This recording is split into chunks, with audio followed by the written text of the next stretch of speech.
In this video, I'm going to give you a tour of the Google Classroom setup and how the modules will be added to your Google Classrooms. As a reminder, this is the timeline for completion of each of the modules. Each module has been given a 2-week time frame with the exception of student-focused instruction. That one has a little bit more to it, and so we decided to give that one 3 weeks for completion, but everything else has 2 weeks for completion. So if we go to Google Classroom, what I have done is I have created a Google Classroom for each building. So senior high has one, junior high, even down to Little Panthers preschool. At this point in time, there is no content in any of these classrooms. You will be made co-teachers for your building's classroom.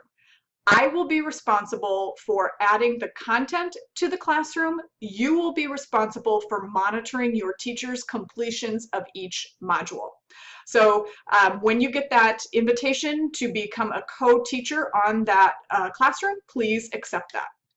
So the modules have been built out individually.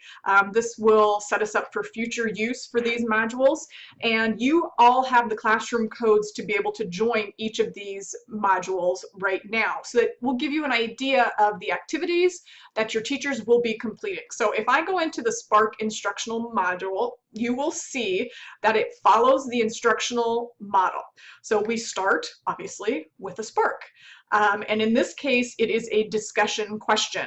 So we've asked the question, we want them to share, and then we want them to reply to one other person. So you can see this is what it will look like to you. You will see how many are done and how many are not done. So for example, you want to give these people a nudge to get this done, so you can click on not done, and you can actually email all of the not done people and say, hey, get your Spark done, and quickly and easily do that.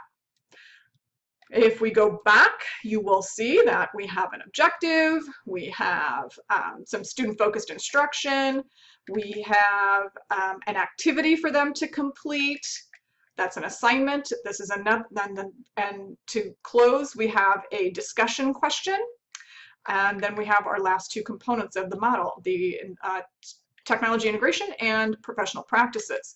So what we will do, each module will have the topic assigned to it. So for example, the Spark module, the topic will be Spark. So teachers will be able to filter their classroom based on the module that they need to complete at that time.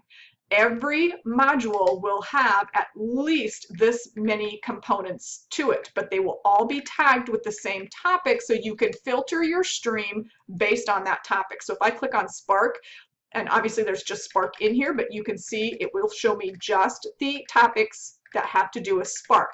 So when we go and load in the objective module, they will be able to click on the objective topic and see just the activities that have to do with objective.